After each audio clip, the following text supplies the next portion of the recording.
Solo trip. इतने लोगों के कहने के बाद, रेकमेंड करने के बाद भी निकल जाना बस अकेले कहीं दूर, इतना अजीब क्यों लगता है? शायद हमारे आसपास वाले लोग ऐसा नहीं करते इसलिए, या शायद ये कॉन्सेप्ट सुनने में अच्छा है पर हमारा मन खुद ही कहीं इसे एक्सेप्ट नहीं करना चाहता। जब आसपास दोस्त हैं, फैमिली है, तो फिर क्यों जाना है कहीं अकेले? पर फिर एक दिन हम में से कईयों की लाइफ में वो टाइम आता है, पर it's Indeed the time for a solo trip. Reason चाहे कुछ भी हो, दोस्तों के साथ प्लान बन बन के कैंसिल हो रहे हैं, जहाँ हमें जाना है वहाँ उन्हें नहीं जाना, जो चलने के लिए रेडी हैं उनके साथ अभी नहीं जाना, या फिर मन ऊब गया है और उसे जाना है कहीं अकेले बस।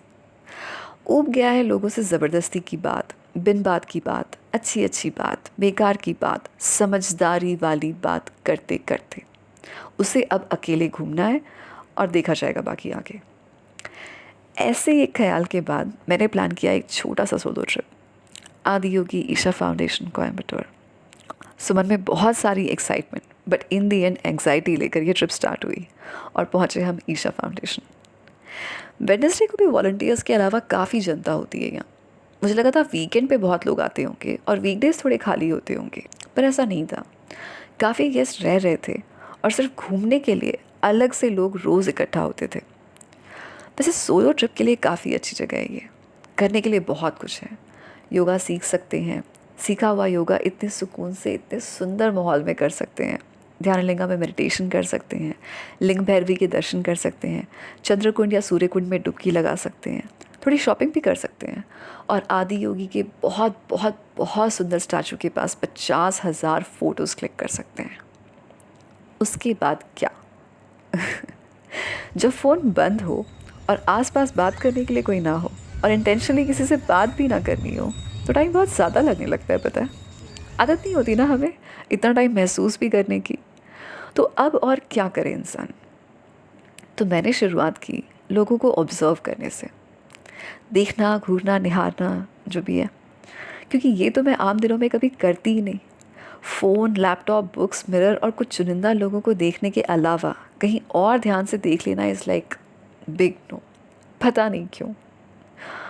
और पता है, बहुत अलग बात है कि अगर आप थोड़ी देर लोगों को ध्यान से देखो ना, तो आपको लोग, बहुत सारे लोग, सिर्फ एनर्जी का एक गोला लगने लगते हैं, जो चल रहे हैं, कुछ कर रहे हैं और उनकी फिज़िकैलिटी कुछ ज़्यादा अलग रह नहीं जाती, कोई ख़ास डिफरेंस रह नहीं जाता।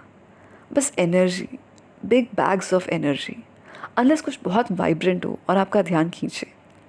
अजीब बात है ना, पर ऐसा होता है। हमें ज़्यादा डिफरेंस रह नहीं जाता। और ये चिंतन मनन करते करते याद आने लगते हैं कुछ पुराने ट्रिप्स।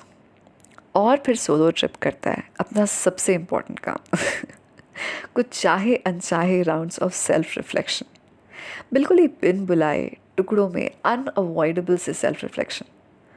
और मैंने नोटिस किया कि मैं कभी भी अपने लिए बेस्ट नहीं चुनती, कभी नहीं।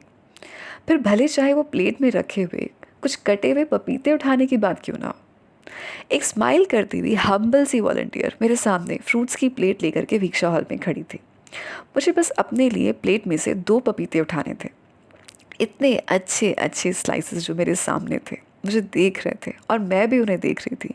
उसे छोड़कर मेरा हाथ जाता है 2 ऐसे टुकड़ों की तरफ जिसमें से एक ऐसे कटा हुआ है जो खाने में बहुत दिक्कत होती और दूसरा पूरा पका भी नहीं था, तो उसे पूरा पूरा खाना असंभव था।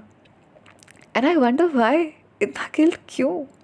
सब लोग अच्छे से बढ़िया बढ़िया चीज़ें उठा के शांति से खा रहे हैं, तो मुझे ऐसे उटपटांग हरकतें क्यों करनी होती हैं? और ये होता है हर बार। फिर भले वो कुछ फल उठाने की बात हो या मुझसे मेरे लिए लिया गया कोई बड़ा decision, I am never my priority, कभी नहीं। जहाँ बात छोटी चीज़ों की है वहाँ कोई बात नहीं, पर इन छोटी छोटी चीज़ों से जब हमारी मजबूत आदतें बनती हैं और उन आदतों से जब हम बड़े डिसीजंस लेते हैं, तो फिर बात छोटी नहीं रह जाती। रिज़ल्ट भी बड़े होते हैं और अफसोस भी। बताओ, सेल्फ रियलाइजेशन। और सिर्फ क्रिटिसिज्म नहीं, कुछ अच्छी अच्छी बातें भी रियलाइज़ होती हैं खुद के बारे में, रादर ज़्यादा क्लियर होती हैं। जैसे मुझे क्लियर हुआ that I love my company, बहुत बहुत बहुत ज़्यादा। मतलब फैमिली, दोस्ती, यारी, इनके साथ का तो कोई कंपैरिजन ही नहीं। बाकी जो आज है वो भी बढ़िया है, ये जो अकेलापन है वो भी बढ़िया है। कोई जल्दबाजी नहीं है यहाँ।